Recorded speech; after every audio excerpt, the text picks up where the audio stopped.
listen to Dadio. Dangerous podcast. It's the elite. Lave Radio, so much to say, Dio. This side of DSO, we're loving the heat. I hope someone knows what we're talking about. They mean disco. Lave Radio, it's here to stay, Dio. Orange Sidewinder, this is your crew. Lave Radio, hey, hey, hey, Dio. With second technician, Forrester 2. Scump. It's a podcast that's based on a game. Not to listen would be such a shame. It makes other stations sound very lame. That's Lave Radio. Ooh, swing your pants. No, Simon, we're not them. We're pink custard. We cut the mustard. We're never flustered. We can be trusted. Lave Radio, this song's for you. For the Orange Sidewinder crew. Elite Dangerous is what you do. And then you talk a lot about it too. Lave Radio, ready to play, Dio. Search for their website and off you go. Lave Radio, nothing to pay, Dio. Sci-fi gamer, DJ fans, this is your show. Oh, it's a niche audience then. This is radio online called Lave. With DJs Chris's, Alan, John, but not Dave. Forever surfing internet airwaves. That's Lave Radio. It's a podcast that's based on a game.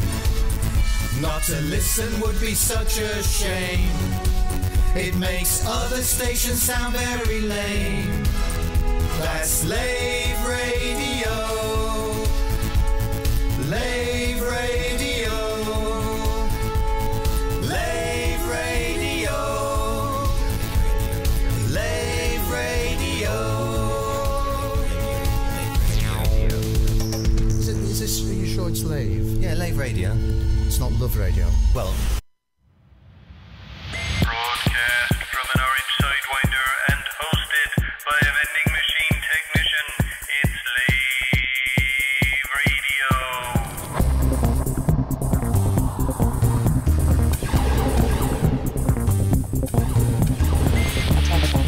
Attention. Would you like to reorder, rate, or rate? Would you like to do so?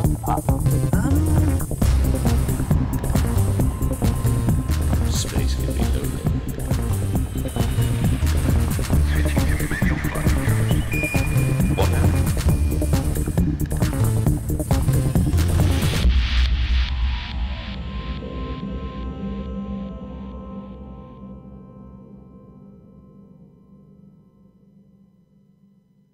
Greetings, Commanders, and welcome to episode 234 of Lave Radio, the show that talks about the universe of Elite and the fantastic community that surrounds it. I am your host, Colin Phoenix Defire Ford, Chief Archivist of Lave Station, and joining me at the Orange Sidewinder Bar for this episode, we have our Head of Health and Safety, Commander Ben Mosswood Edelweiss. It's big and it's blue. We have our Inhuman Resources Director, Commander Shan. Hello. We have our Deputy Trade Attaché, Commander Souverain. Hello. We have somewhere around the Lave Station Bar himself, we have Commander Kurgle flying about. Hey, good evening. Oh, good, you are with us. And we also have our legendary Commander Psycho Cow helping out with the tech tonight. But even a legend that outstanding, it doesn't stand in the way of our two guests. We have Will Flanagan and Sally Morgan-Moore from Frontier themselves. Sorry, could we reschedule this to 2020? Oh, and I can hear the salt grinders starting already.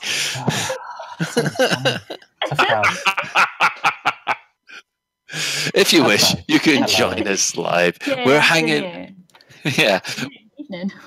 Evening. Strong Evening. Start, William. You're doing fine, Sally. You're doing strong. Fine. So if you wish, you can join us in game. We do have Commander Kogo flying around in open at the Orange Sidewinder bar. Just search for the unidentified signal broadcast. You'll find him. And if you can't get in game, we're also on the Twitch chat channel, which you can access through laveradio.com/live. Click on the live chat. And of course, we're live at Twitch TV/Lave Radio. Hello to everybody on Twitch. So, normally we would go at this point. We would go around the crew and see what they've been up to this week. But we've got very important guests with us, so we're going to ignore the crew. So welcome, Will and Sally. Now, obviously, this week on Friday there was a couple of big announcements. Yeah, really? I don't know. What was that? You? BGS? Was that you? Yes, I mean there was the thing about the BGS, which I think everybody can agree was well received. Yeah, I'd hope it was. so. No, it was lovely. Yeah, I think the changes are helping. Yeah. I don't want to sound too corporate, but if you are still having trouble, please let us know, because all those changes were possible because of player feedback. Yeah. Excellent, and I must admit, we'll have to have a word with our background simulation expert, Dr. Commander whoever, to see how Lave, the Lave Radio Network, are doing at the moment. But obviously, there was another announcement as well, which has seemed to ignite a lot of activity on the forums. Yeah, a lot of discussion, a lot of opinions, a lot of feedback as well. Yeah. Yeah. In all shapes and sizes. I don't think you can have shapes and sizes of feedback, but I'm going with it. Okay. Some of it was quite angular feedback. What is true? Angular feedback. Well, he said shapes of feedback, angular Yeah. feedback, rather than smooth, soft, round feedback.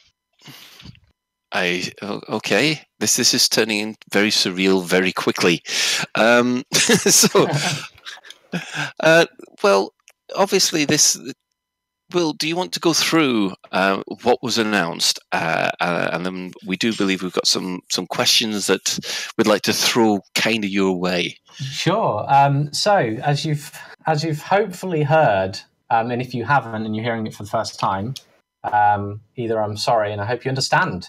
But basically, we spoke back in August. We mentioned about the next major milestone for Elite Dangerous and what that was, and that we were kind of getting into it. And last Friday, we kind of elaborated on some more details about it. But again, didn't tell you everything because we're not quite ready to unveil that just yet. But what we did want to let the community know is when they can see that next major milestone, or that we've called it the next era for Elite Dangerous, and when that is deployed, and that's in 2020, the latter half of 2020, I should stress. And yes, that's a very, very, very far away date for a lot of people, and I completely understand that. But I think it's better that everybody in the community knows that that's coming, and now it's our job to certainly lead up to that, but also explain what's going to be happening over this year as well and the next, because there was some interpretation. We'll probably get into that, but there was nothing coming until 2020, which is absolutely not the case. No, it's far from it. A big part of this year is certainly improving the experience new players have, and this is sort of what we go on to speak about in the important community update. But we have a big focus to make sort of the more complex features of Elite Dangerous, because I think we can agree that there are some things in Elite Dangerous that are not easily welcoming to a new player. It's certainly feedback that we've seen. It's certainly feedback that has been shared with us by the community as well. So a big focus for this year is to improve that experience to lead up to our future plans with Elite Dangerous. But in addition to that, of course, because that focus is going to be on improving your first sort of hours within Elite Dangerous and how you understand what this magical game is, We're also going to be, and the details are particularly light at the moment in that announcement, but we will be going into more detail about that in the future. But the development supported events that are happening throughout the galaxy that players can actually get involved with, a more deeper and engaging experience than you would find with a community goal. And then, of course, our flow of regular updates that, while they won't be the same gravitas as Beyond, the Beyond series or Horizons, there certainly will be important updates, I think, especially for the longevity of Elite Dangerous. So that's kind of the announcement and a very TLDR. There is more. I would urge, if you don't have a clue of what I'm talking about, to go and check it out. Absolutely. I do say I'm a lot, Commander Venturer. You're right. Yeah, you find that you end up doing that quite a lot on this stream for some reason. I don't know why. I think if you've got the Lave Radio bug, we do apologise. So I mean, obviously all this, that announcement has triggered quite a few questions and 29 pages of debate so far, according to my count so far. We're 57. 57, yeah. 57 pages. That's a big one. Wow. And that's big. Yeah. That's big. It's not the biggest forum thread, but it is big, and I expect it to grow even more. So, yeah. So obviously, a lot of people have had a lot of questions. So, I mean, one of the things that you've also announced has been obviously a forum revamp as well. Yeah. So, we do have a couple of questions about the forum revamp, if you don't mind. Yeah, of course. We've had someone ask that why has the community section on the forums being removed? Is that going to be replaced with something else? The community section? Mm-hmm. It's not really. We're trying to focus the forums into specific areas of discussion. Community is the forum not the entire community? Is there something? But there is a community subsection to the forum. I think that's maybe what they're on about. Until now, there's been an area of the forum for community creations, like Sagai have a pin thing there, for example, and so does Lave Radio for that matter as well. Yeah. So and from the announcement, it looked like that bit of the forum was being shelved. So we haven't sort of publicised all of the changes. We did the broad strokes, and I don't know where we're at currently with detailing that, but we are going to be making sure that there are places for, especially the creative commanders out there, to put things into. We are streamlining the forums a little bit to make it a bit more accessible. There were a lot of areas that we found with the data where people weren't using at all. Yeah. And it made for a very busy looking forum, a very complex forum. And part of there is a trend that we're trying to make things a little bit more easier to understand, not just in the game but outside as well. So I wouldn't worry too much about the disappearance of those sections. It doesn't indicate that we're not committed to that anymore. It's just we're revamping it and rebranding it and giving it a nicer face. Mm-hmm. Well, one thing that we do have to mention, of course, is congratulations on your promotion. Yes, great work. Well done. Thank you. How does it feel being in charge of people for once? Well, it's funny you say that. I'm not really in the leadership mindset at the minute because I'm still doing what I was doing when I joined Frontier. So it's good. I have a lot of ideas, and I worked quite closely with Ed before he departed. Oh, that sounds dark. Before he left, to kind of get a handle on things, and I enjoy it. I've always been drawn to it. In my previous experiences as a community manager, I sort of started in the industry with a sort of coordinator role, which I did a lot of the things I'm doing now. So I feel like I fit quite naturally into it. You are perfect for the role because everybody does gravitate towards you. Well, you're a very approachable guy. You've got some great ideas. I'm a big fan. I didn't even pay Sally to say that. You just got a knife to my back. So as they gravitate towards him, so he's the equivalent of Agay then. Okay. And there's the tumbleweed. He's the equivalent of what? Who? Never mind. Sally. Is he the equivalent of a black hole? Is that what you're meaning? Did you say Sergey? I'm a black hole. This is going very badly, very quickly. It's always a really good sign when you have to dissect your jokes, isn't it? Yes, if I have to explain it. Oh, well, never mind. Well, Sally. Hello. Hello. What can you describe? Can you describe what your day-to-day job as a product manager actually is? As a product manager, I get to muscle in with everybody around Elite, basically. So I started at Frontier as in production. So I was in charge of managing the art team on our ships, like the creation of ships, new ships, the odd feature here and there. And I've always had a bit of a soft spot for marketing. And something you've always I'm definitely I just like to be an all-rounder.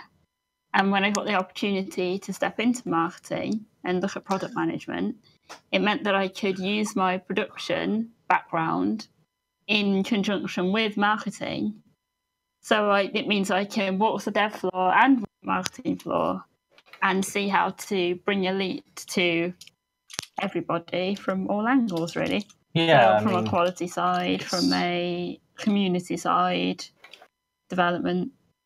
Having that experience of working with the dev team certainly is a really strong thing to have. And I'm a massive fan of Elite anyway.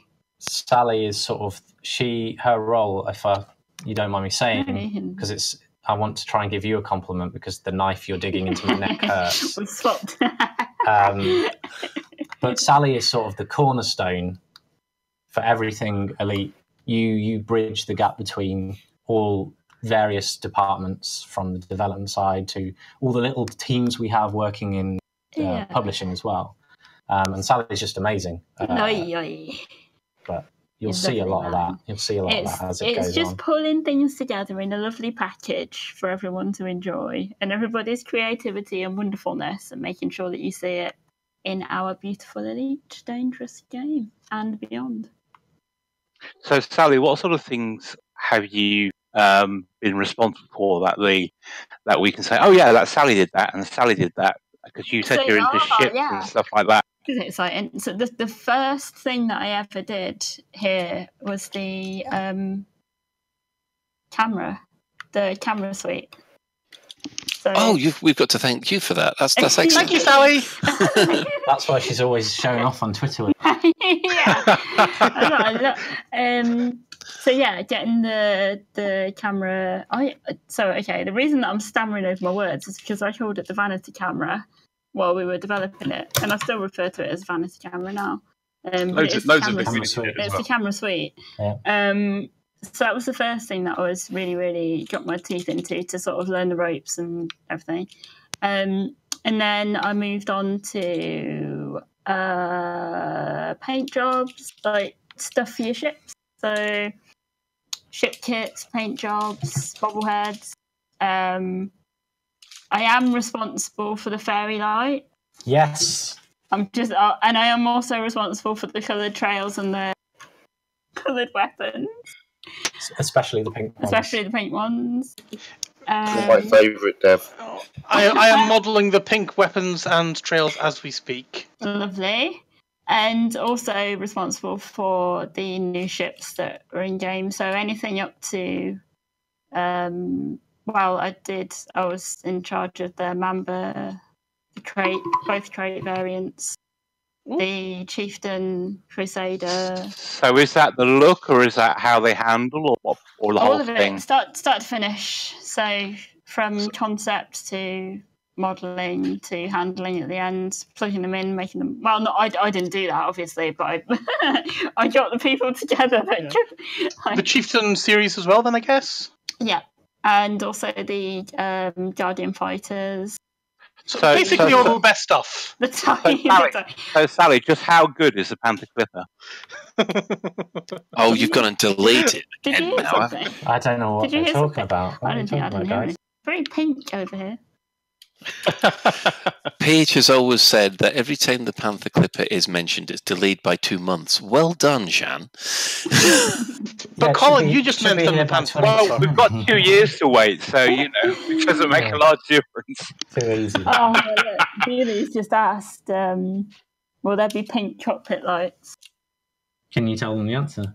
I can't, but I'm inspired. I don't think there's anything I can do anymore. What can I do? Well, I mean, as you're the expert on ships, I mean, we'd like to know. I mean, the hull damage model has been applied to the Anaconda. Has it just been development time that's meant that it hasn't been applied to any other ship? So the Anaconda actually predates me.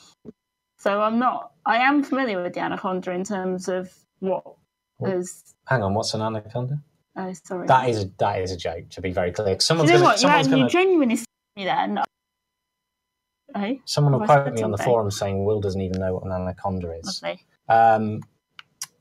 But yeah, I think that answer is not something we can answer because that requires a check with the development team and really understand where that decision was made and why. It's a very big question. And that's right. And since I've been off it for a little while now, I don't know why I've really.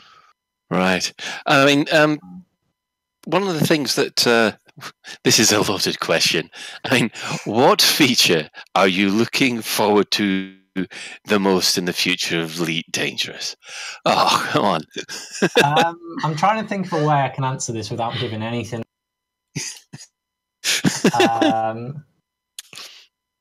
All of it. Oh, I can't. It's too risky. Let me guess. Pink cockpit lights. Yeah, that one.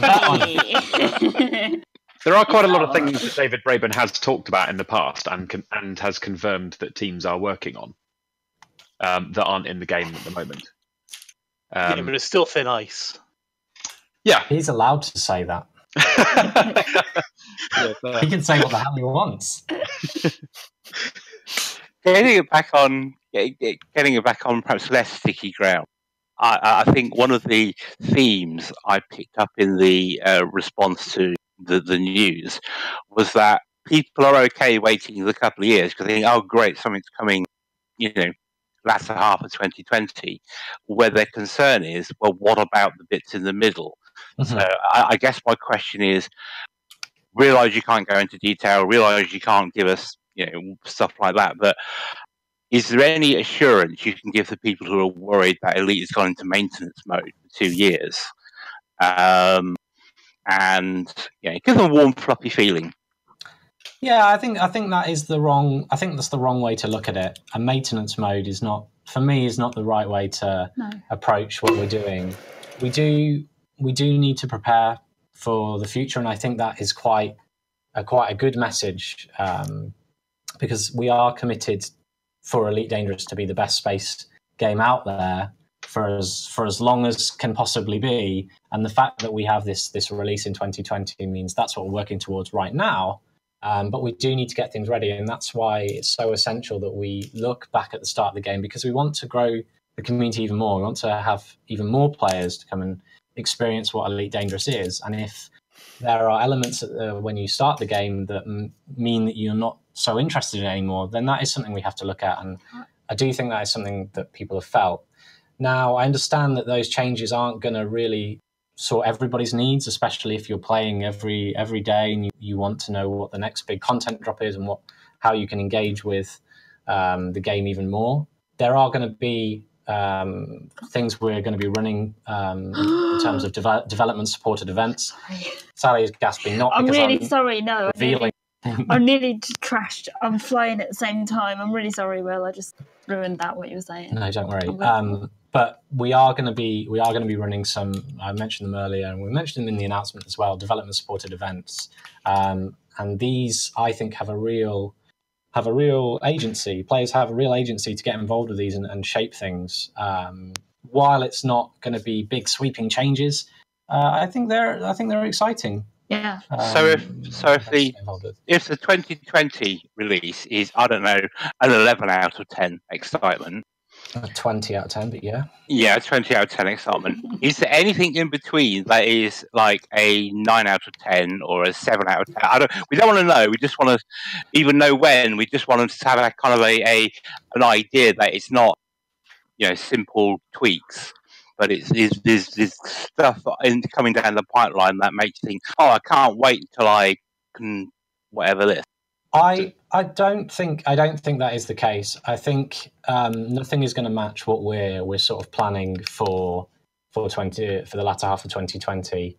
And I think we have to make things very clear that this year and up to that release, things are going to be a little bit different. You aren't going to have the same scale for updates as you've seen with the Beyond series of updates, especially Chapter 4.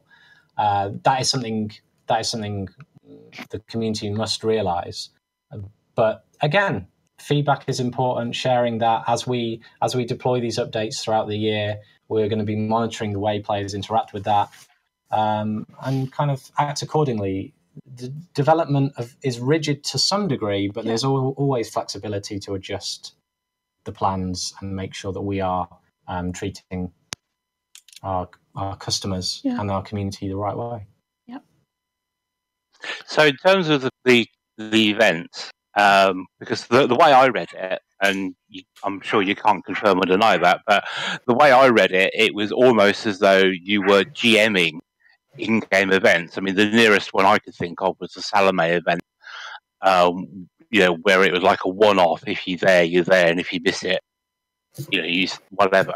That's at one end of the scale, and at the other end of the scale, it's almost like a semi-automated community goal that's been set up by the development team, and it's left to run. Now, we're not asking which is it. It's just that is what the implication given in the announcement is. Sure, and I think it does. If there was a little marker between those two, I think it does shift towards the Salome event more than a sort of automated community goal. Now there will be some automation for some of the features. I think the community goal as a system, the community goal system, is a really efficient way of allowing players a framework for players to get involved with. But there are going to be other elements added to that based on player actions and what we kind of want to do as well to tell some stories. So I think it's more towards the Salome event more than a community goal that you do every other week. Oh, that's cool. So my next question is, if it's us in Thargoid ships killing players, can we please fly them, as in Lave Radio Crew? Because I really want to. Let me ask David Braben. I'll see what he says. Put it down. Ask David Braben. Or just send him a message.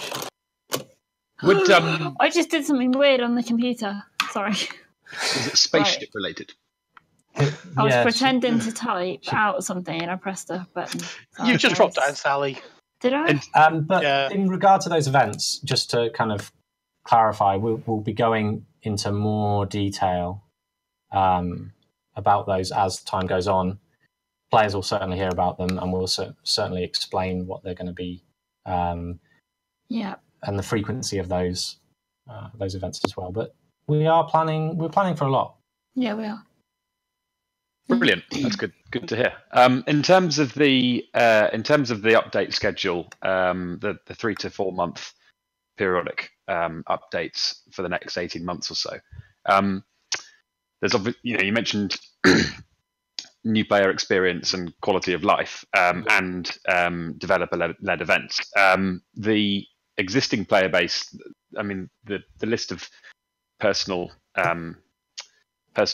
features that they want overhauled, everybody's got their own pet sort of thing that they'd like to see given attention. But there are a few recurring features that have come up over and over again that the players who engage with them on the most say could really do with a bit of attention. Not necessarily a huge amount. And I think one of the biggest points of concern looking over that thread was from people who read your message, saw developer-led events. They saw all the excitement for 2020 and the work you're going to do on sort of onboarding new players, but they didn't see any reference to looking at features that have been acknowledged widely that need a bit of a tweak. So is there room in the next 18 months? Is there going to be room to look at features that various people from Frontier have said in the past that they'd like to look at further? Or go on. Sorry, Steve. I was wondering if you had any examples there, just to. Well, I think the key one for me is power play. I'm not much of a power player, but through SAG-I and various things, I've talked to those guys a lot, and that community is. I mean, the big problem there is botting and sabotage. So people pledging to powers that they want to harm, and then working against their interests from within, and it is absolutely ruining those communities, and it's completely ruining those features, and they're hemorrhaging players all the time. And actually, last week there was a mass sabotage attempt on Felicia Winters, and that community lost a quarter of their total territory from sabotage. And those guys have been talking about this problem for about 18 months.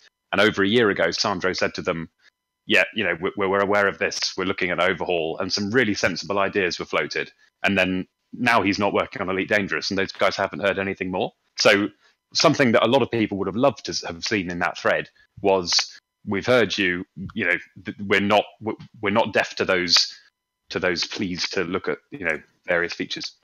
Yeah, I mean, I jumped in. That's an interesting example. I jumped in in that thread briefly, just to explain that sort of we collated a lot of the feedback that players were sort of sharing, and obviously Power Play came up. It came up before that announcement, and it's on my radar. The team are aware.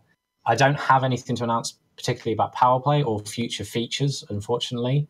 But there is scope to consider things that need doing in Elite Dangerous, especially when it's about concerning communities and players' enjoyment with the game and not getting stressed out and frustrated by features that we have in there. We're not going to see overhauls of the level of what we've done with mining or exploration. But I think there is room within the development team to look at those. I wouldn't be able to answer that confidently right now because it's a question of way above my head. Yeah, absolutely. Yeah, and I don't think anybody was expecting. I don't think anybody's sort of expecting an overhauls on those on that scale. More just of tweaks are necessary. They've been promised in the past. Is there room in the schedule for them? So yeah, that's heartening. And just to say, we are always paying attention. Are we, like, your feedback, everything else you say to us, we take it. We take it on board. We always do. And I understand it's a funny one because I know a lot of people, sometimes the community just acknowledge that this is an issue and that you've let the team know. And admittedly, doing more of that is a really good thing. It's a bit difficult at the minute, given sort of the new role and currently doing it Frontier. But I also know that the development team are looking at the forums. They're looking at feedback. Yeah, always. I'm often walking in there with feedback. Sally's in there. Always. Walking in. And they're sometimes walking over to us. Yeah, it's true. Feedback here as well. Yeah. So it sounds like it's easy to say, player feedback, that's important, make sure you share it, and that we're always listening and always looking. But Frontier are, and that's it. That's why I don't mean to sound nervous saying we are always listening, but it does sound like a bit of a cliche. I understand that it might do, but genuinely, no, that's brilliant. I appreciate the feedback. Like it's such a knit community, and it's so rare that people are so passionate all together, and it's an honour really that you'd want to be so open with us, and we like we both say, we are listening. Yeah, that's fantastic. That's good to hear. I'll tell them that they need to give more feedback then. Ben, you had a question from the Twitch chat, I think. I did, but I throw a Sagittarius eye that sees all. We see some.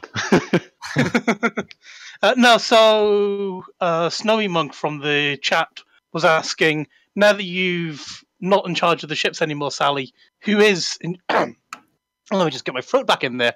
Who is in charge of the ships now? Then, if you can say. Well, as you know, it's still like Adam Woods is executive producer on Elite, and he's got everything under control from their side of things. As well as being the world's tallest dad. As well as being the world's tallest dad. I think he. Do you know he is not Frontier's tallest dad? Is it Tom? Yeah, it's Tom. When Tom started, I saw Adam like literally. I am. Two dogs, sort of two cats staring at one another. Yeah, and because they put Tom right next to him on the desk, and I looked over and I was like, "Hold on a minute, that's an extra few inches." It's difficult to lose a title, isn't it? Yeah. When you know that you're the tallest dad. Especially Adam is a very proud man. Yeah. So is Tom older? Is Tom an older dad? He's younger. Adam is Frontier's oldest, tallest dad.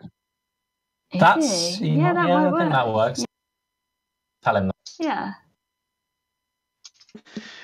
Right, Kogo, what was it you were wanting to say? I was just wondering, last year, just before we got the Q4 update in all of its glory, you guys decided to hold back the Squadron fleet carriers. And I was wondering if there's any news on development with that, or how your work on that is progressing, if it is progressing, if you still intend to drop that, or if there's anything you can talk about with it. So both ice planets and fleet carriers are still planned, but I can't tell you when. Today, but they are still planned. We're not dropping them. They are coming. Yeah. Amazing. Cool. Thank you. Good to hear. If nobody else has a question, I'm really keen to. I want to know more about how the developers view what the players get up to in game, and whether we do things that surprise you.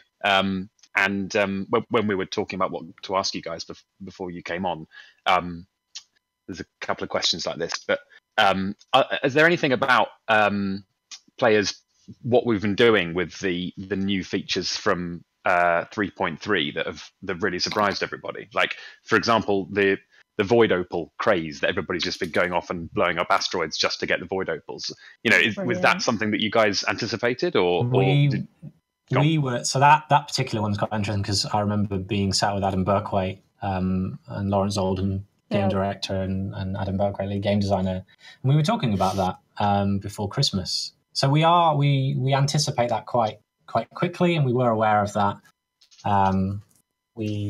There were numerous discussions around it. So it depends on what's going on. Not everything. We don't see everything, and I wish I'd known this question earlier because I might have had awesome stats to bring with me about that sort of thing. But yeah, I think I've been obsessed with how hype everyone was with the mining, though. Yeah, with the just with the audio alone. Oh, it's so much fun. The number of videos and like captures that I'm obsessed with people's captures and like memories that they make in Elite. Anyway, I'm always all over. But there was a period of time where everybody was just so in love with the mining, the detonation and so on, that I was never sick of it. I just wanted more. So when we invited the content creators and streamers over, or just some of them, over to the office, and we got that video up on screen, I sat at the back of the room and I was waiting because I had an amazing reaction when I first saw that internally, and it was really nice to be in a room where you're surrounded by all these passionate, sort of really engaged people from the community, and they're just cheering and roaring. Yeah. And that's an amazing feeling. We're going off a piece a little bit, but yeah. Seen all that stuff. Yeah, I've been doing it for the first time this last week, and it's really fun. So much fun. Ben, you've got a question about something about gravity, haven't you? Oh, Sally, you went off and said you were working on the crate. Mm-hmm. Now, the crate, Mark II, I don't think it's in the Phantom, has a coffee machine. And biscuits. How the hell are they staying still? Spaceship glue. Now, what do we say? High about iron the- content and magnets, surely. I Mag boots was for going to say, biscuits. what do we say about when we say the fairy lights stay on during that was festive magic, wasn't it? Festive magic. spirit. Well, it's the same thing. We can't- Festive can magic we powers. say- We are festive magic biscuits. Yeah, so it's magic. I'm surprised there wasn't a slice of cake. I mean, You did push yeah. for it. I mean, You should have done a slice of cake. Yeah, I'm They're actually saving that for the Morrow Starboat. I'm actually very upset that we've got proper teacups for our coffee machines and not mugs. teacup. I'm sure if you look at the coffee, I think the coffee machine. I'm not in a crate at the moment. I wish I weren't. Well, crate mug too. I'm sure if I remember correctly, though, that the coffee is like a green coffee machine, and then they're more like teacups and saucers rather than proper mugs. Oh, we're gonna have to have another look. I Actually, mean, yeah, it's just, it's just a coffee machine. And they're just trying to get Someone's us to shout sneaking for the in mug. cups, aren't they? I'm sure. I wish I. I'm gonna have to look on the internet for a picture of the coffee crate's mug now. Okay, Kurgle, you got a question? Yeah, you say you really like the content people put up that they've recorded from in-game stuff, and I was wondering if there's any plans in the future maybe for Frontier to make the tools available that you use to do like your in-lore, in-world animations that you use for, production of adverts for forthcoming content. Because I'd love to see what the community could do with those tools. Not something that's planned. It's a really nice idea. A lot of. Are you talking about sort of the rigging, the animation rigging for things like the Commander Chronicles? Yeah, exactly. That's all done hand, is it? Yeah, isn't it's it? not. There's no. There's no- It's like in. What do they use now? I'm not a rigger, unfortunately. A rigger? I don't think there's any plans to share those tools. No. Even though I do think that's a really cool idea. Well, blow me down. There is a mug on the coffee machine. Super cool. It's not a mug; it's a cup. Yeah, sorry, you're right. That's it is disgusting. Ed, have you never been to a posh hotel? That's an espresso mug. Yeah, but mugs. This is Elite Dangerous. We need mugs, not bloody. Not... While we're talking about wish list, You don't get an espresso cup, do you? For the mug, for God's sake. Okay, guys, Shan, what are you trying to say? Yeah, no. So while we're talking about wish list, what addition to the ships would you like to add? I'm not talking about a sensible addition. I'm talking stuff like paintball multi-cannons, where you create the canopy with paintballs or things like that. What sort of thing like that do you think you'd like in the game? Just silly ones. Oh, that's it. Non-bobbling bobbleheads was the other one I thought of. Disco ball? Disco ball's a good one. Yeah. Great shout. Disco ball just flashing around. Oh, let's have seasons themed to decades of music. So we could have like a 70s disco season. Like one of those light up floors on the disco dance floor. yeah, You could pop one of those in. Well, the inside of the Python is very 1970s, isn't it? So there you go. Yeah. So you just want a guy with a big afro on the bobblehead. Some Why flares not? Why on. not put an afro on top of your shit? I would like Afro hard point. I would like the ship. Ships, not spaceships, but sailing ships, and they have the figure on the front. Oh, the figurehead. Figureheads. That's exactly what it is. That I would like one of those.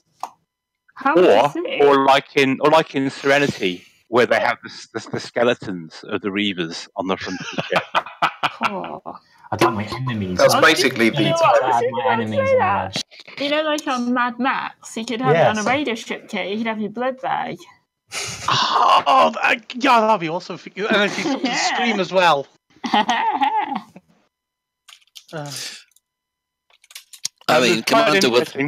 Commander Witherspoon has suggested, how about a black hole bobblehead that you can't see? That'd be easy. It just sucks you in and destroys you instantly. It's already in the game. Stuart GT has suggested a flat Earth on April 1st. I mean, this is a close knit group, right? We can say this. It was floated a while back last year. We really wanted to run it, and we just didn't get a chance. But this year, now it might spoil it, but I do really love the idea. And I'd ask for the permanent in-game change because the Earth is flat.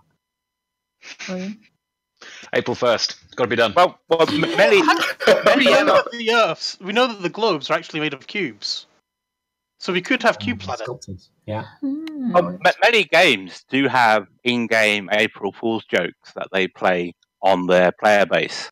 Yeah, we can. So I'm kind of hoping for something, maybe not this year for April 1st, unless you've got something planned already. But it seems like in Guild Wars 1, the first one they did, they swapped the gender of every single player who went into a town, so their character would be the opposite gender. And the next year, I think they turned all the player characters into stick men. With like the same. I do as a player of games, I do like seeing what companies do. But I don't know if we've got anything planned for April 1st. But we'll see. Yeah. Again, you could change every player name to Harry Potter and just see what would happen. Replace everyone's Follow Me with mine. You're old man. Really good. But I do just I do want to say that I'd love to see Flat Earth Sally. So, do we really want to encourage the nut jobs? I'm serious. Just for April 1st, all the Earth likes. All the Earth likes. Yeah. Well, if it's after March the 29th, you'd have a separate UK planet or moon, wouldn't you? And everyone else kind of. Every week, he brings it back to Brexit. Every single time. Dark humour. Do most players take advantage of all the game's features, or do you tend to see them specialise in one area? Combat, exploration. I think it is a mixed bag. I think that lots of people get involved in different things at different times where they feel like it. Yeah. I know I certainly do. You're sort of jet setting. I'm one of the journalists of the galaxy. Really, I like my photos, my videos. I like I'm not out to shoot anyone. I'm never going to be combat elite ever, but I'm okay with that, and that's what is beautiful about the game, in my opinion. And I say it all the time: is that people can shape it how they want to. They can specialise, and I love seeing all of the different specialists. Yeah, I think we did see. Beyond, we did see people sort of gravitating towards sort of professions, if you like, especially with those wanting to try out new exploration mechanics and miners as well. They came out as almost being like a mining. We've got the mining guild now that Polish Dan does, and they do amazing work. It's fantastic. They just own it, don't they? We gained new miners, or more people doing mining and engaging with that gameplay. So there are those roles within the game to get involved with, but I think Elite is great because you can change that, and if you fancy going to do some combat or you want to go out on a 5-month-long expedition, you can do. Mm. Yeah. So, Vrin, you got a. Yeah, I'm interested as to how much visibility you have over macro player information. So the previous question, what do players specialize a great deal? I guess I mean not anecdotally, but do you guys have visibility of this how many there are this many miners in the community or this many combateers? Depending on the level of data you've got, the ratios must be quite interesting to look at. Our data is heavily customizable, and I'm not really going to go too deep into it, mostly because I'm not proficient to talk about that kind of data. It's not as kind of overarching as that person's a miner and that person's a combat flyer. It's more about actions that are taking place, and you can see how many of those actions are taking place. That data is available to us, and you can draw some interesting conclusions from some of that. Yeah. On the subject of that, what aspect of player behaviour has surprised you the most, you and the development team? So I don't think for the development team, I'm not sure I could say. I'd have to get sort of Adam Woods in here to ask him. For me, it's so we published a while back earlier last year. We published the stats on how much of the galaxy had been explored. 0.03, something ridiculous. And with the arrival of Beyond Chapter 4, no, this is not going to impress anybody, but it does impress me. But it's gone up 0.0006, I think. Yeah. Don't quote me on those numbers, but that's a very short amount of time for a 4-year period where it went up that much, and it's already jumped up 0.00006 something percent. There you go. Commander Ventura's put it in there. 0.006 earlier in the year is 0.003. Gosh, that is quite monumental, actually, given the scope of the galaxy. Do you think that's a factor of the new exploration tools you put in the last update? I think so. I mean, it makes it more. It does make it's quicker for me. I think it's got to be. It's got to be why. Yeah. I think someone's worked out at the moment there is 144 million systems which have been explored so far. I did some napkin maths and worked out we needed another 1,500 years to explore them. Shan, guys. Yeah, get jumping.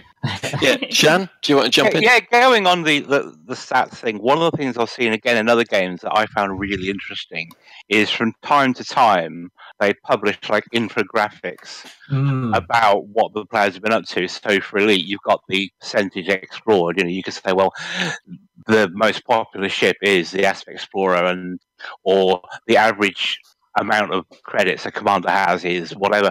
Just kind of fun facts like that actually really make people think, oh, okay, I'm either average or I'm above average or I'm whatever. I'm crap. It's just kind of like all the fun stats, like the average commander has been killed 10,000 times or whatever it is, just to kind of, I don't know. Obviously, there's stuff you can't publish, like the most users we had online at any one time. Sure. There's stuff like that, but stuff that doesn't actually materially give anything away, but makes people think, oh, that's an interesting, fun thing to know. That would be really fun. I absolutely love that stuff, and I don't too. know if you've seen on our social media pages recently, but we have started to put out some of those fun facts. We have more coming. Also, we have an anniversary this year. We do. So certainly, I think we share this thought that that's a really cool idea, and we would love to see that as well. Absolutely adore, yeah. So keep an eye on the skies. Yeah. I mean, has the player base's choice of ships surprised people at Frontier? Have they thought, okay, this ship's going to be really popular, and then it wasn't? And vice versa, yeah. Is that why he made 3 chieftains? Talking about Steve's love of the keelback. Is he the only one flying it? Yeah, he's the only one. Right. I don't think I've ever had that. No, I think really. there is a varied mix of people, or there's a lot of people flying a varied mix of ships. Yeah, yeah. I'm sorry, my voice just died. Yeah, because we had something similar because in Escape Velocity, Chris Jarvis's commander flies a Merlin from the old games. And the guys at Spider-Man Games thought, oh, it must be really popular. And so they put it in the RPG. And it turns out the only person that likes the Merlin is Commander Thane. No one else seems to like it. I mean... Is there any area of the game you personally would like to see given more depth, or is it? I could answer that, but I can't as well. Tricky one to ask. I know. Could reveal things, so yeah. I think you're just going to have to wait and see. But I can confirm that there is. You can confirm that there is an area of the game that you'd like to be seen given more depth. Will Flanagan confirms Elite Dangerous not perfect. Hey, there's always new features that can be added. There's always things that can be improved. This is it. There's always Yeah, I mean, has there been any features which you feel that the players aren't taking advantage of? I think there's a lot of exploration, and we saw this initially when we launched it, especially with the phenomena. That there is things out there for people to get involved with, especially with the phenomena, and we purposefully have not really gone into much detail about how to interact with that, and it's a bit more established now. People know that there's phenomena that you can interact with out there, but initially, it did take a while for people to start interacting with, just experimenting with those shiny crystals that float. I had my eye out for a lot. That was, and I still am now. That is one area that I'm like always looking to see if somebody has found something and knew what they're doing with them. And... I would like to see more people engaging with that stuff. Yeah, and experimenting. I think you missed a trick there, because I have to admit, several times I've tried impaling myself on one of the spiky phenomenon, and I've never managed yet.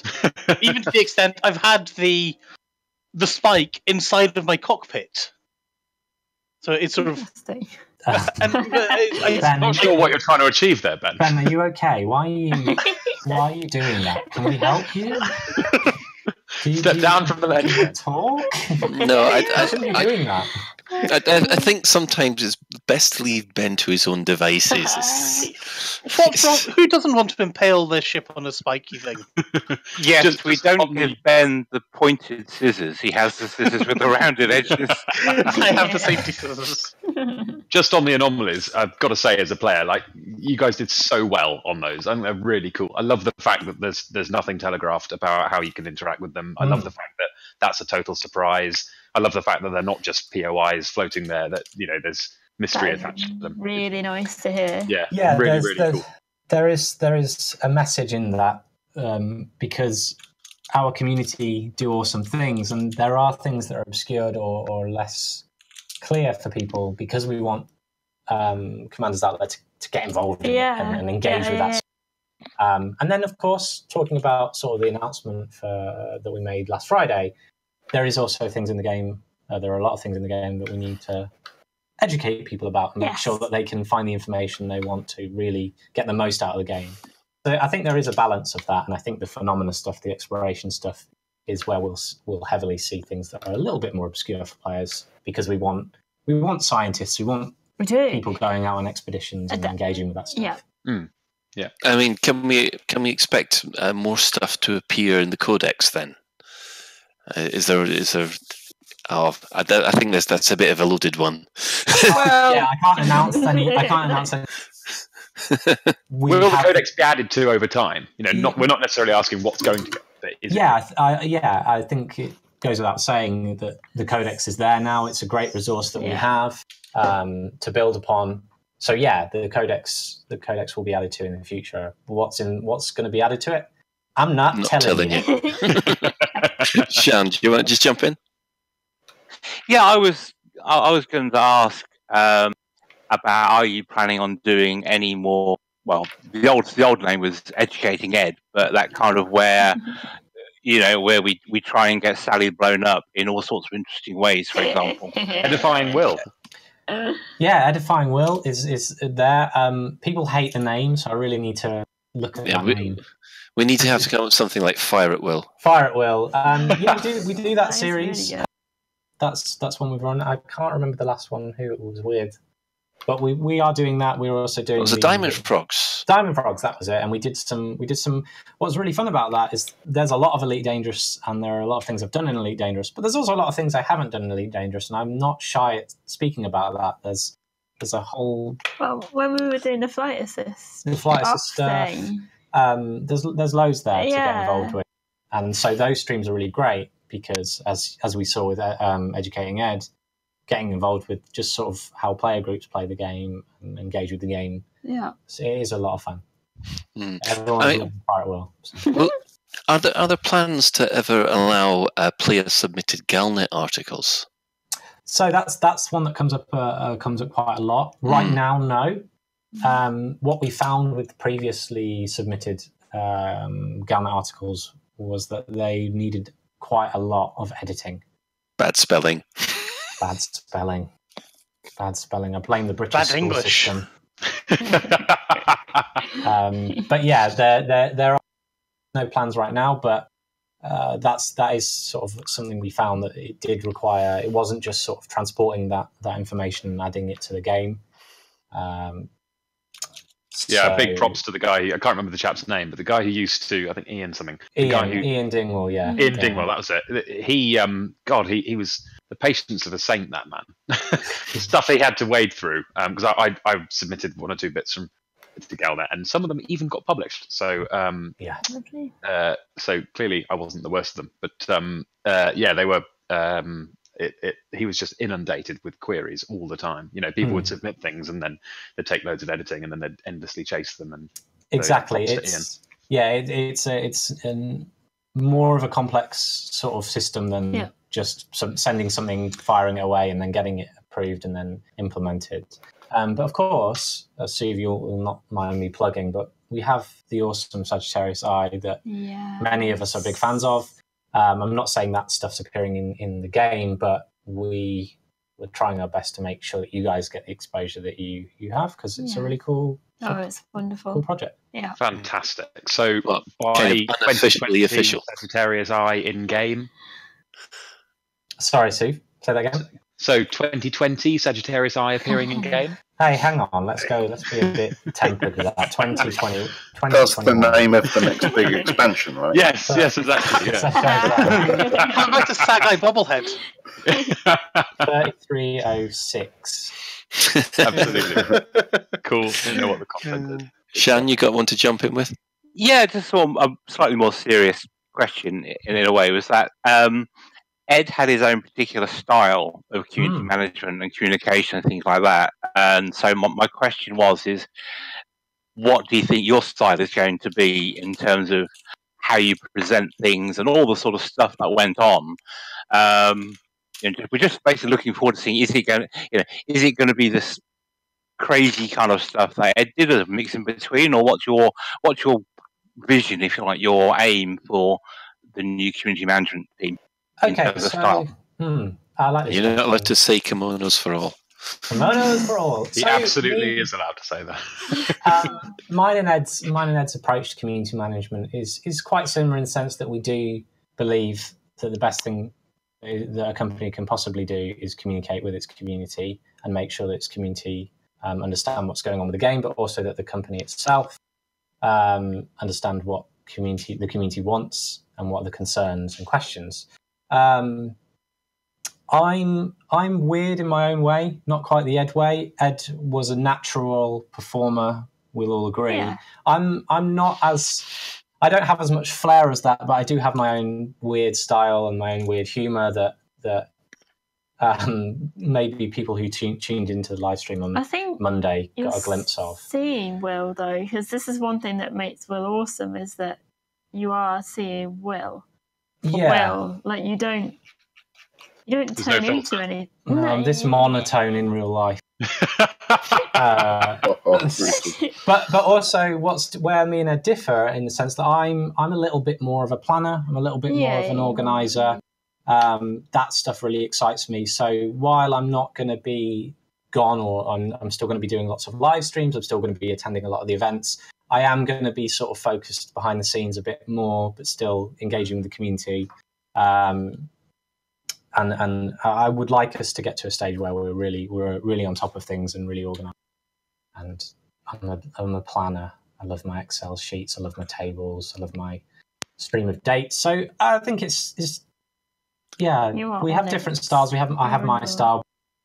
I can safely say, and I don't know if I had an opportunity to say it before, so I'm going to use your radio to say it. But me and Ed, we are very good friends. We weren't just colleagues. Yeah. Naturally, it started like that because I joined Frontier, but I quickly found a colleague who I worked very closely with, and we just understood each other's approach to the work, but also outside of life. And I haven't had a chance yet, given all the busy life schedules, but I'm down in London a lot, so seeing Ed quite regularly is something that continues, and we talk as well. So and I think that's good. Ed said it himself. about me, and we are very close with our vision of what community management should be. So yeah, we are exceptionally lucky to have you, William, and very lucky we had Ed too. And it is worth saying, because you're not new to Elite Dangerous, No. but you joined us back in just before Beyond Chapter 4, am I right? Or was it just 3 after? years ago. Yeah, but for on the publishing side. Oh, beg pardon. Yeah. Yeah, So in November last year. And I think what reassures me, because me and Ed worked very closely together. We had a good grasp of things, and we had a lot of marketing terms synergy. And it's daunting when someone leaves who you work so closely with, and you understand that, oh no, this person who's sort of an anchor, they're no longer there. But I am kind of pleased that we have a Sally, because it's got me now, bud. It's sort of that kind of thing going on. So it's good. yeah. Well, we haven't got the pop whip snap though, have we? We'll have get to think our of something own. else. I mean, ECM. We've got ECM coming up. There's lots of weird traditions we can make. Yeah. I think something. I've got ECM over Easter. You've got LaveCon coming up. You've got the big things in America that you guys. Yeah. I know you've not said anything, but Gamescom will be coming up. EGX will be coming up. There's loads of crazy stuff you can get up to, isn't there? Oh yeah, and those are really fun. Like, I'm so excited for ECM. Yeah. I can't. I keep watching the calendar. I'm just like, it's coming. I'm gutted I can't make it. I can't make ECM this weekend because it's Easter. Ben, it's Easter weekend. I've got family to do. Oh, Ben. But it's quite surreal, because it was only a year ago where I was coming to these events for the first time and meeting the community face to face first time. And Ed had a lot of history with the community. He was instrumental in building community management at Frontier, Zach as well. I don't have that historic history with the community. I'm gaining my own now. That will come in time. But these events are just, it's surreal to think, it was only a year and now I'm... It feels like you've been here for, honestly. Well, that's what Adam Wood said to me. I remember a time without Will now. It does feel like you've been here for quite a long time. Look at all the 07s. 07, we're doing it back. Oh.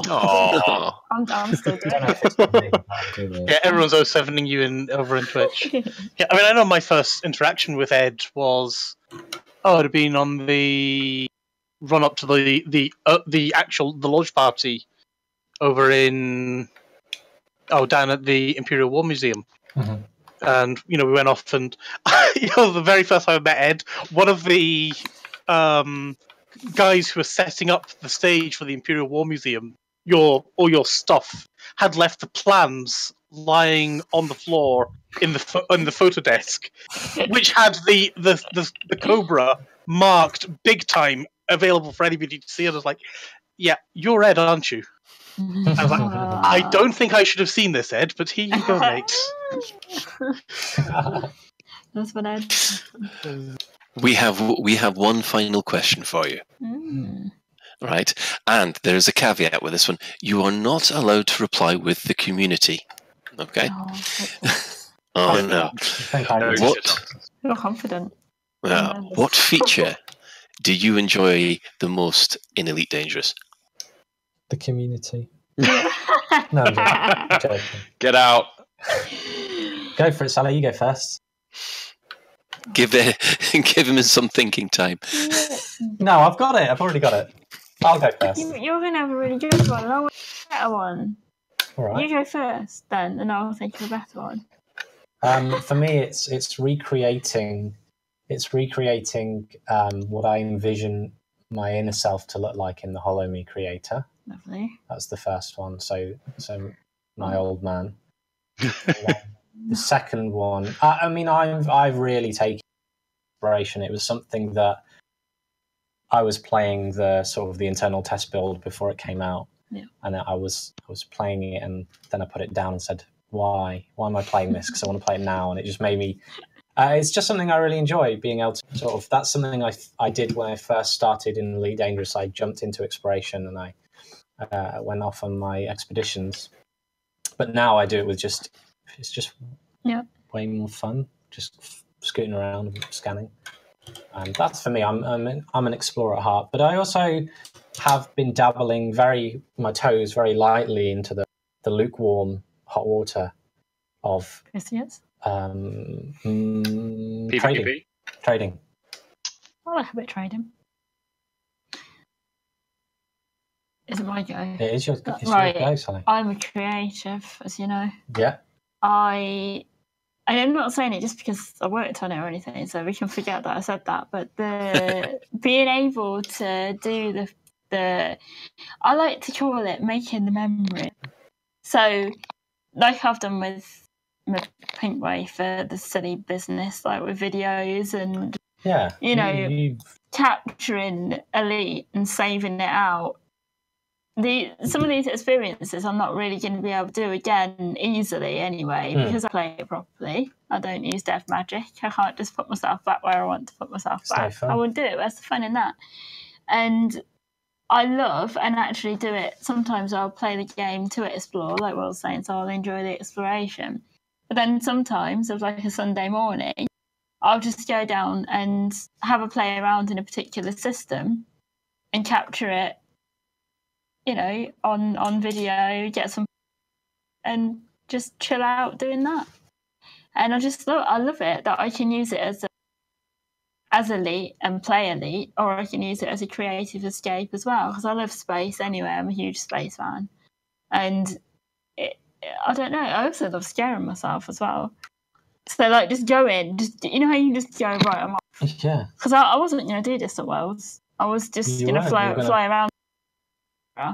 And then one Sunday I was like, what am I doing here? I'm going. And I just did.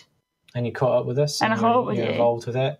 And it's that sort of freedom in the game where you can do whatever, you can mould all of your experience, your passions into one place. And that's what I love a lot. I mean, Ben, do you want to quickly ask about this? Oh, it's just, you were saying that you love space things, but was anybody else actually, going into a slight segue, but was anyone else get up early on Saturday and Sunday to watch the SpaceX? Oh, no, I only caught up with it after. I didn't get up to watch it, I'm afraid. Yeah, I only saw the coverage. The weekend is for sleep. I know. I felt so bad. Yeah, our international National Space Centre that we've got here in Leicester, they did an amazing event on it, which I was so jealous about, because they showed it and they had a whole thing around it, and I was so jealous that I wasn't there. But I love that place. Yeah. I'm a bit obsessed with it. But I'll try and get you a ticket. I need to get up there. It was easier when I lived in, but it's still easy now. It's only an hour and a half away. Okay. But yeah. Anyway, sorry. So how are you two doing for time? I think Yeah, I think we could probably do one more question if you've got any more questions. Okay, guys, you've got one more question. First one, first serve. Please make sure, though, that it's a question I can answer. Yeah. Because that would be lame for the last question. On something that was like, no, I have a late question in from Obsidian Ant, who's just gone and met me on Discord. Ooh, go on, big then. Name. Go on. Yeah. With a name drop like that, we can't stop. Yeah. Obsidian Ant says the Flat Earth would be an amazing promo for the game. And he said, tell Sally it's instant marketing and it would be in all the media. It is true. Yeah. Oh, and we would like to put forward a recommendation for the free Anaconda bar next to Hutton Orbital so that people get the joke. Yes, it's got to be done. Yeah. Send me a message. Also, can I use this opportunity to tell anyone who's messaged me on Discord that I am sorry if you've not received a reply from me. I'm inundated with lots of messages, but as soon as I get time to make sure I go through all of those, I will respond. So anyone who has sent me a message, I'm so sorry. I've sent you 5 intimate photographs now. Nothing back. Those ones too much information there. This is getting the wrong impression, I think.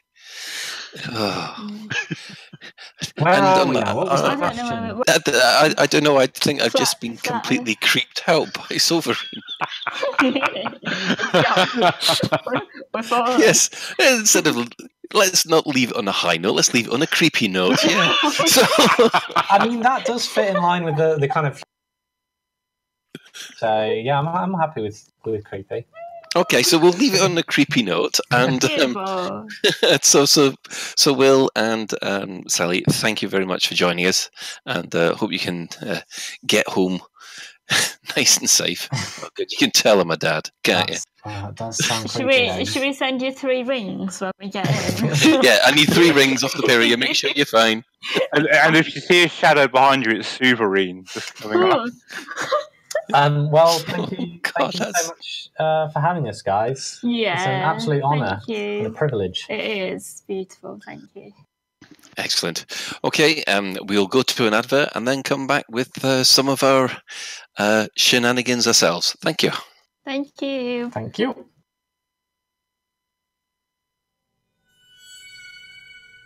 On the far side of the bubble, on the dark side of an airless moon, on the slightly more interesting side of a ravine, there lived the engineer. The engineer can make your lasers more powerful, your engines speedier, and your gas tank really, really big. What do you want? I want fish. Wait, what? That's right, fish!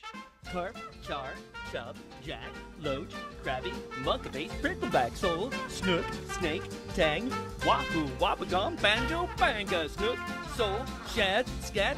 Come on by with the long-nosed cat. Noodlefish, nibblefish, northern squaw, hooma hooma nooka nooka wappa wah. What about Swedish fish? Why the hell not? Thanks, mister. You're in the wrong commercial. Well, shit. Fish, because, you know, space.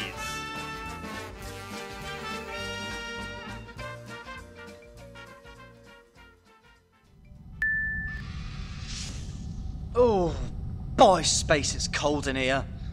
That commander has a cheek sitting up in his cosy and warm cockpit while we haul radioactives around his cargo bay. Oh, is it cold? I hadn't noticed. Oh, that's right. Why, you're not even shivering. Maybe it's because I picked up this North Coast cargo bay sweater. It keeps me warm and stylish. Say, that is a nice jumper. It's made from the finest Verrex wool and handcrafted by novitiates in the underground monasteries of Van Manen Star. Wow. Where can I get one? New North Coast cargo bay sweaters. Be the envy of your friends. Wow every lady from here to the Empire. Be warm and toasty even on the 10th planet of a dying star. Now on sale at Spark and Mensa. Better now? Better? Why, I feel so warm I'll probably never catch man flu again. Spark and Mensa, because nothing says sexy like a neck-high jumper. And welcome back. Well, as we've had Will and Sally on today, obviously we don't know what the team has been up to for the last week. So we'll quickly go around the Orange Sidewinder bar and see how everyone's doing. So we'll start with the person who everybody wants to know. Cow, how you been? I'm alright. I was just throwing food down my throat there. Yeah, I'm fine. Yeah, it's been fun. Well, it's been mad crazy this week. Just last week we received a letter from the Vatman telling us that as of April this year, all businesses need to use software capable of doing make tax digital. Which means you have to find supported software, blah, blah, blah. So we've been moving our business into the new software. Meanwhile, getting artworks ready for a large contract that we have and getting ready for a meeting next week down in Wimbledon. So it's been all very chaotic and busy. And of course, everything there and in between with doctor's hospital appointments for my brother and for Susie, and it's just been chaos. It's been good chaos, and we're getting through it, which is awesome. But chaos nonetheless, and there has been movement in the bathroom. I looked in there. We don't want to know about that. We had to wipe it up because there's not a toilet in there yet. But and how the cats got in there, I'll never know. No, it wasn't the cats either. It's been a lot of work.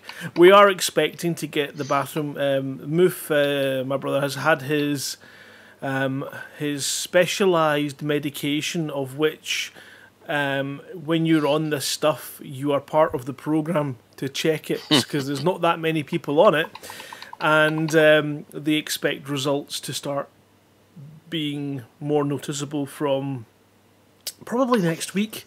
Already his mindset is improving, so he's feeling that's a good thing, because he feels like things will improve, but he's, it's not been great for him, but he's doing all right.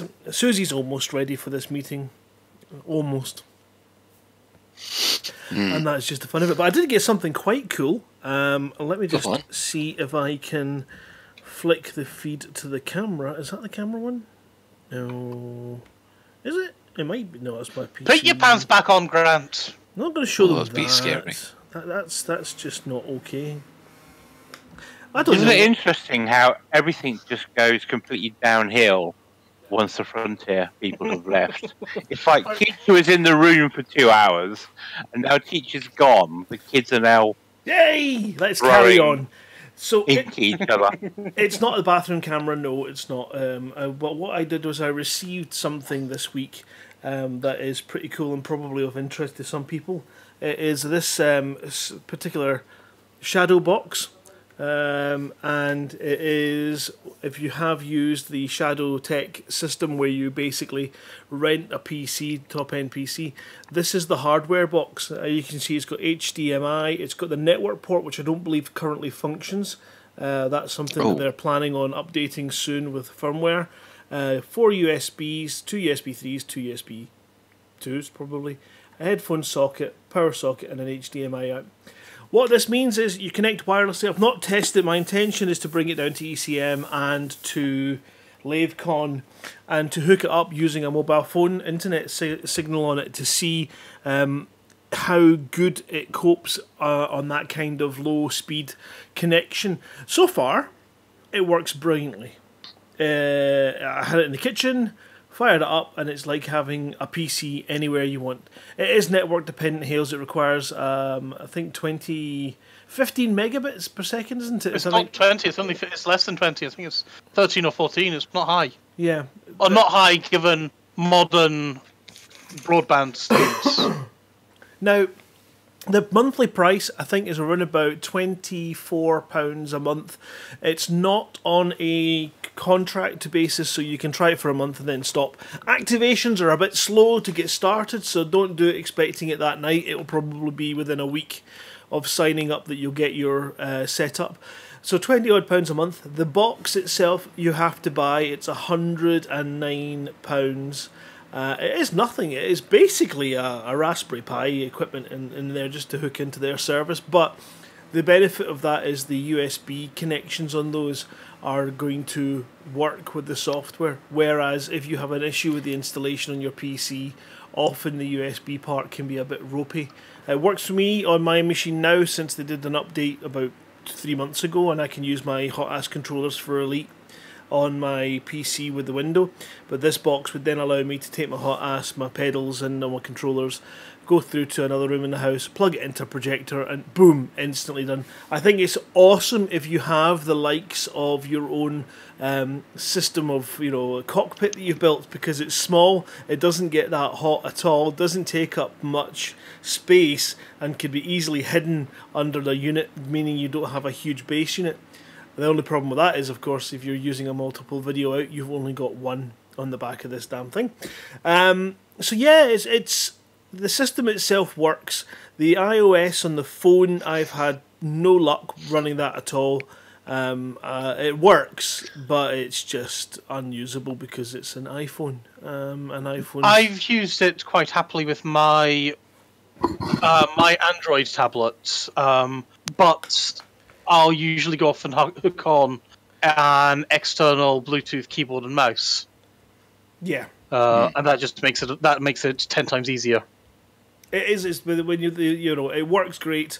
There are like, for example, the game that I tend to test it with is Dead by Daylight, because you have skill checks on that.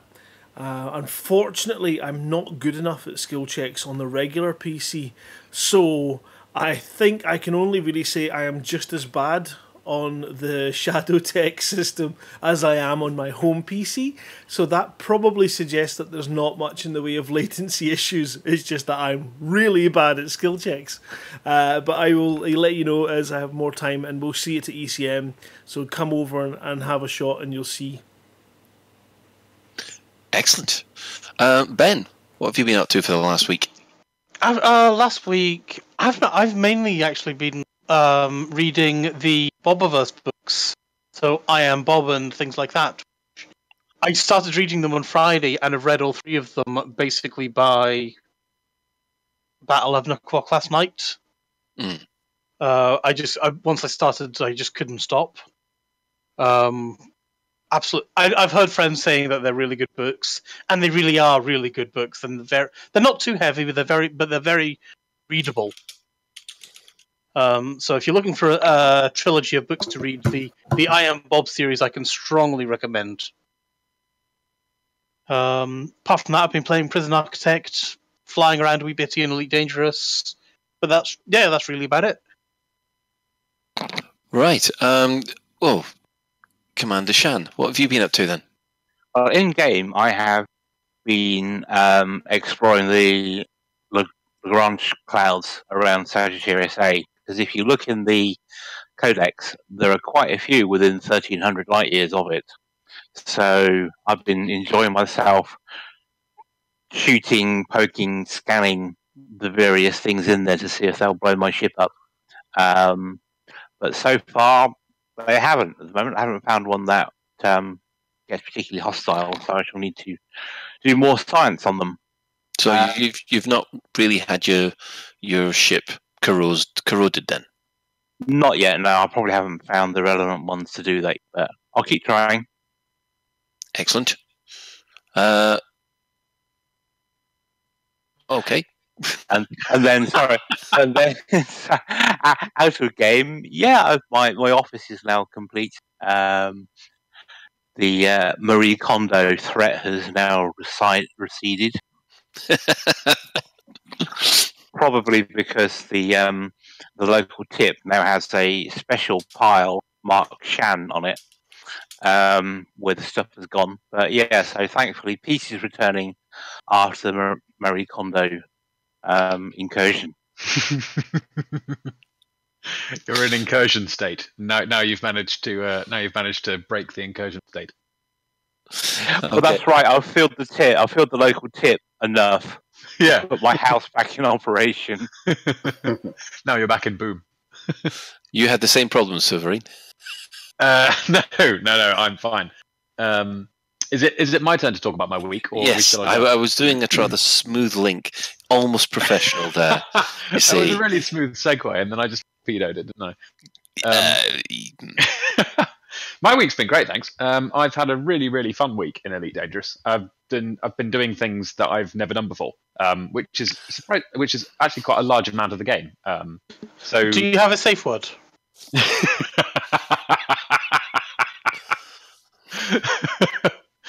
Oh, it's genuinely hilarious. No, so first thing I did was a couple of days undermining in power play. So this is my first time sort of dip my toe in really the last or so with the player group I've been hanging out with, and I went undermining for the first time, which is brilliant fun, in a combat ship, my Mamba, which I told you about. Mm-hmm. And then after that I went scout hunting with a friend of mine. So it's the first time I've ever killed a Thargoid, which is also really, really good fun. So I kitted out my Anaconda with turreted anti-Xeno multi-cannons, and then went and did scouts. And just everything about that, the music, the way they fly, it's so eerie and different to fighting human ships. It's brilliant. And then after that, went to also didn't realise this. It's really good at boosting your combat rating. Yes, they are. Scouts, like ridiculously so. I think each one counts as an elite ship or something like that, which is great. So I got about 2% of the way through Dangerous in about an hour and a half. Yeah. And then after that, went and re-equipped for mining and went off and did some Void Opal stuff and spent the last couple of days doing that. So it's been really, really fun exploring new features. Yeah, excellent. I mean, I've been pretty much doing the same as you, but Commander Kurgle? Well, in game, I've been continuing to slowly mow my way through Guardian unlocks, trying to get a ship in a fit state to go punching Thargoids. And out of game, I am pretty buried with uni work. We're doing some complicated stuff in Java, and that is taxing my brain quite a lot. And at work, we're in a horrible position where we are having to help one of our customers rebrand their charitable application because of a horrible internet meme, which is, not good stuff. Yeah. Well, personally, I've been doing pretty much the same as I always do, and I've been knocking scouts left, right, and centre, which is, as Sovereign says, is very good for your combat rank. However, keeping with the creepy theme, I did get a comment in one of my, which made me feel aroused? unsure. It says I have to give a call out to this Johnny B fella because he says dude's narrating like I'm laying in bed next to him. Brackets. Haha.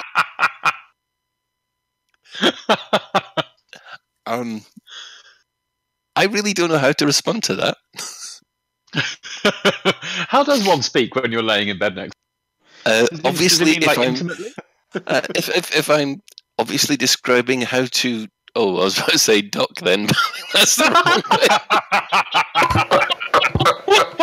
The only response to that, Colin, really can be, that's because I am. Okay, I am now gone from creeped out to just basically skin crawl. So, I remember Zach said to me at EGX, when they were in Birmingham, I went to bed listening to you last night.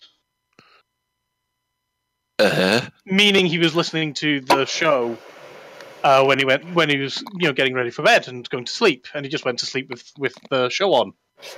Oh. But I went to bed listening to you last night is just about as bad, I suspect. Yeah. Maybe what we should do is after the end of the show, leave about a 2-3 minute pause, and then we all just go, "Good night, Zach." Zach, turn the podcast off now. Yeah. So on top of all that, we've also got the community corner. So we have Alec Turner at it again with the first great planetary expedition. Who knows about that one? I know about it. Off you go. Go, Gadget Steve. Alec Turner, famous SRV and general, one of the nicest people on the forums, has been toying with the idea of launching a large-scale community expedition with a twist, and that is that it will be the first expedition taking place entirely on one planet. So for the last few weeks, they've Alec and a group of other SRV enthusiasts have been scouting planets in the bubble for somewhere to host it, and they've now found a planet. And the expedition has largely been planned. They've got waypoints. The waypoints are mostly plottable points of interest on the planet map. So they're not coordinates, although a couple of them are. And it takes place on a really amazing world. We're in a close orbit with an Earth-like world, which rises about something like every hour or something. And a really varied terrain, and it's quite a spectacular planet actually, as planets go. And it is taking place on I think launch is on the 27th of March, and it should be really, really good fun. So the forum thread for it is where everything's happening, and it's where everything is. All of the details are being thrashed out, and where you need to go to subscribe. And you can just search the first Great Planetary Expedition, which is the name on the forum, and it will come up. And Alec also has a Discord server, which you should join as well. So Ben, was Alec the guy you stole the first map by from? Yes. Yes, he was. He was. The first what? So Alec also did the ridge running thing. Yeah. And I was in the system basically when Chapter 4 went live, and I maybe claimed his planets. From right under him. Nice. But Alec isn't holding a grudge, and he's actually joining us on the 26th. Excellent. Of this month, which is basically the day before his expedition goes live. So I'll make sure to ask you. So, Alec, how do you feel about Ben in your glory?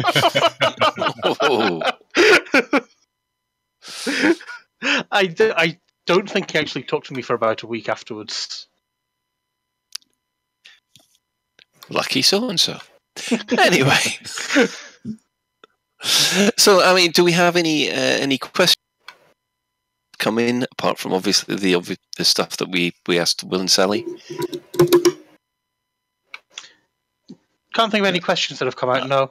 No, I must admit, I am getting a bit creeped out by what people are saying in Twitch, but let's move on from there. I mean, how people were falling to sleep to your voice, Colin, was that the one? Things like that, yes. Yeah. Oh dear. Oh, here's a good one. Waterspoon. Waterspoon says that Colin laying in bed next to me sounds like a nightmare. I don't know how to respond to that. I really don't. Aren't you and Pete sharing a room at LaveCon this year? No.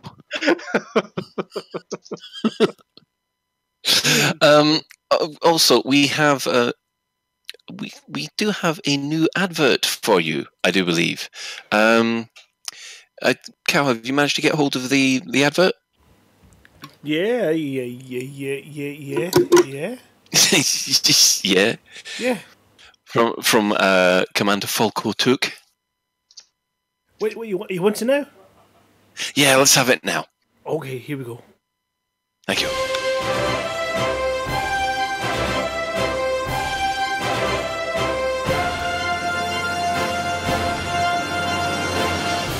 Humanity is under attack, Commander, and it's up to each of us to stop the Thargoid menace. If you are in or near the bubble, you need to get effing involved. Effing involved? That's right, Commander. You need to either fix, ferry, or fight. I'm just a cargo hauler. I can't get involved in a war.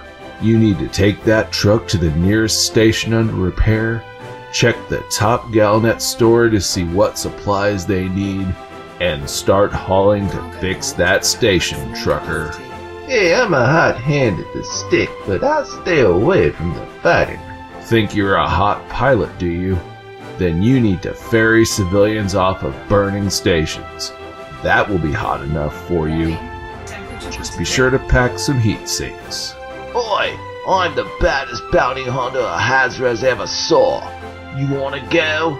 Easy there, Trigger. You think you're a tough combat pilot? You need to try fighting Thargoid scouts. Check what systems Eagle Eye says are under attack and look for the non-human signal sources, threats 3 and 4. Join the struggle, Commander. Get effing involved. Save humanity. Fix, ferry, or fight.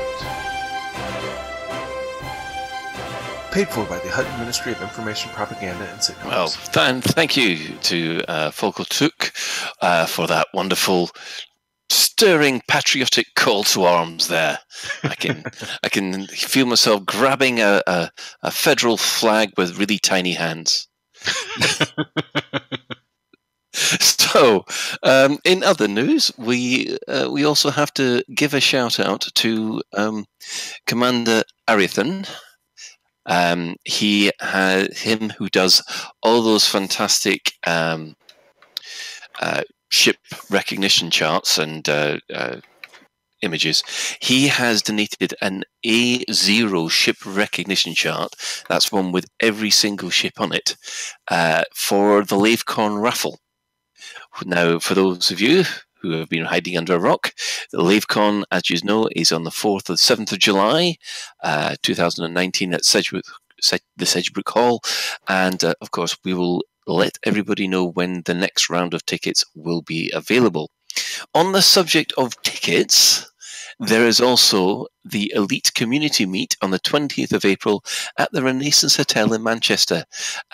Tickets and information can be found at elitemeet.info. Is that correct, Grant? I've got that right? Yes, that is all good. Elitemeet.info will take you to the page, and there are instructions. I do think hotel space is now a bit of an issue, thanks to a hell of a lot of people booking them up. So that's really good. But yeah, check it out. There are alternatives listed there. There's plenty of hotels around and available that you won't miss out if you want to come along, and we'd love to see you guys there. Excellent. We also have the CQC Discord that can be found at https://discordme.elitedangerouscqc. If you join there, you'll be able to help and arrange matches if you've had difficulty with CQC. Our sister station, Hutton Orbital Radio, also broadcasts on a Thursday at 8:30. You can go to http://tv.forthemug.com or radioforthemug.com if you just want the audio. So, does anybody have any final business before we call it a night? Not from me.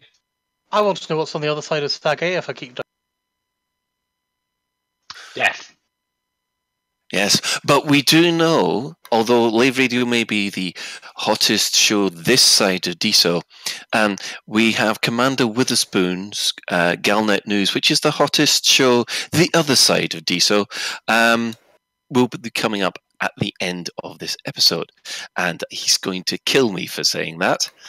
Good luck Is trying that to the catch me. dark side of DSO? Pardon? Is that the dark side of DSO? It's very dark. So, that's it for another episode of Lave Radio.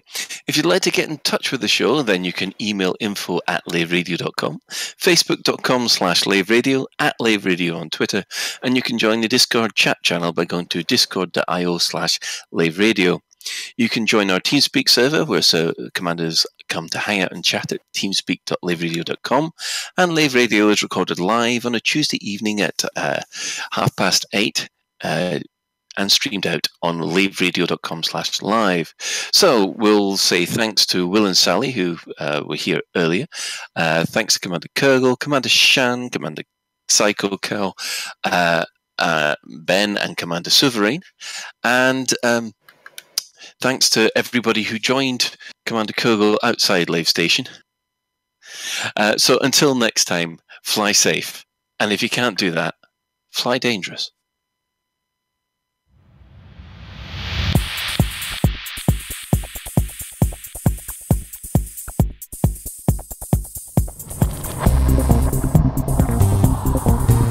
Is your life like this?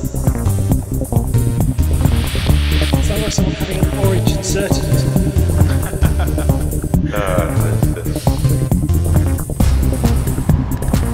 Need a safe word. Space can be lonely.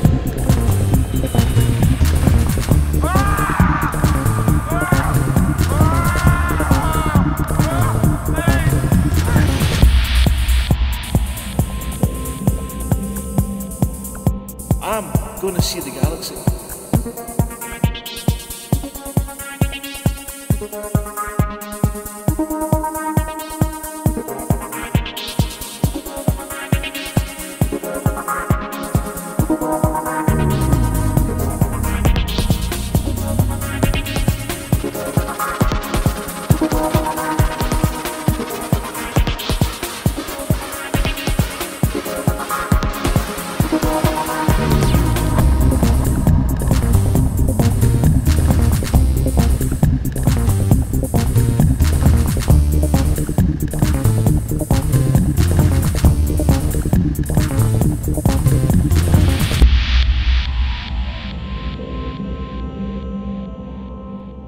Ah, damn it. No worries, guys. Hold the fort for 2 seconds. I'll be right back.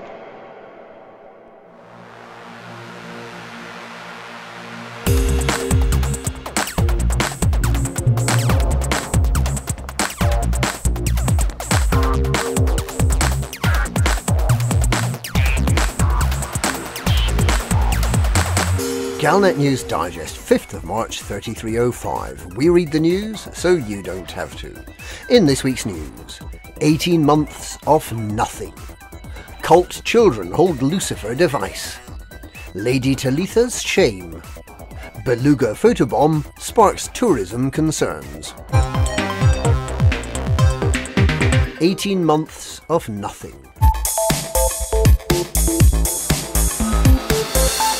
Riots have broken out in many major cities following a Pilots Federation announcement that the galaxy will remain substantially unchanged for the next 18 months. Nothing will happen until then. There will be no quality of life improvements.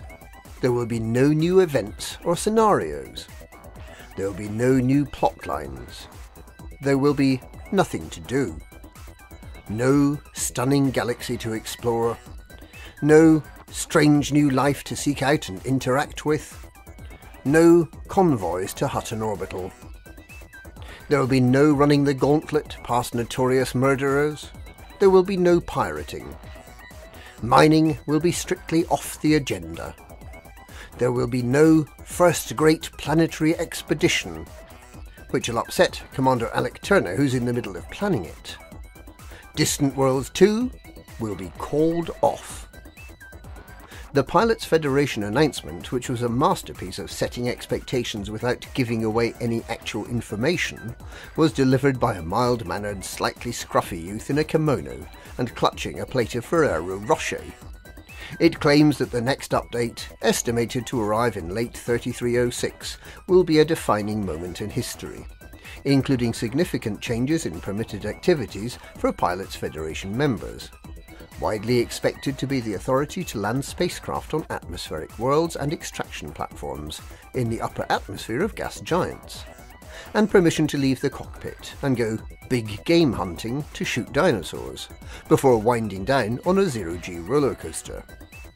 The Pilots Federation stresses repeatedly that the long-term development work it's doing demonstrates its continuing and unwavering commitment to its members. Something which has been interpreted by many commentators to mean that it plans to put the galaxy on a maintenance footing as soon as possible. Because some commanders always think the worst. Cult children hold Lucifer device. Religious extremists, the children of Tuthos, are believed to be in possession of the 300 megaton portable weapon known as the Lucifer device. The device was not stolen by its sponsors, Zlota Federal Holdings, as was initially believed. Councillor Willard Morgenstern of Zlota has been revealed also to be a cult member, and to have revealed the existence of the weapon to cult leader Barnabas Cole, while intoxicated by a mixture of religious libations. The lack of mercy that Cole and his cult zealots showed when taking the weapons from its developers, none of whom survived the encounter, is believed by some to indicate that the weapon may not be in the safest hands. The Federal Intelligence Agency is on the trail, but can it catch up with the cultists before there's a planet-shattering kaboom? Lady Talitha's shame. The 300 billion credits of the Ambrose Foundation's wealth was gambled away in a single evening by Lady Talitha Ambrose, possibly as a result of rigged games. Lady Talitha, who vanished at the same time as the Foundation's money, was a known gambling addict and member of the secretive Joker's Deck gambling circle. Although the identities of the other members of Joker's Deck are unknown, there's a rumour circulating that Jordan Rochester's younger brother Jonah is a member. Lady Talitha's mother, Baroness Oksana Ambrose, has revoked her daughter's title and disowned her, vowing never to speak to her ever again. The lost 300 billion credits is a massive loss, equivalent to at least 3 weeks of mining void opals. Beluga photobomb sparks tourism concerns. There are concerns this week that mass tourism may be spoiling one of the galaxy's greatest wildernesses. Sagittarius A star, once one of the most remote, beautiful and spiritual destinations for explorers, with the supermassive black hole whose spectacular gravitational lensing has been famously likened to frog spawn, a talking cyclops, and the shape you get from sweaty butt cheeks on a wooden bench at the gym, has been swarming with tourists since the Explorer's Anchorage restaurant and gift shop was towed into place. Reports say that it's now hard to get a clear photograph of the supermassive one without a fleet of charter belugas spoiling the shot. There are concession stalls there, selling sticks of rock with a black hole running down the middle, plastic key rings, bobbleheads, and cheap knockoff mugs from Redbubble. Analysts say worse is to come. Just wait until the extension to the gift shop is built in the next few weeks. You won't be able to move for tourists and pink wafers. And that's this week's GalNet News. GalNet News. We read the news so you don't have to.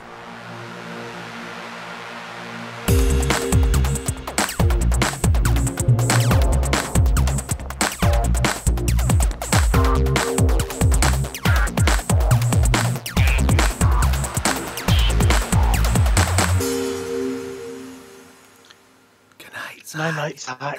Sleep well. Good night, Zach.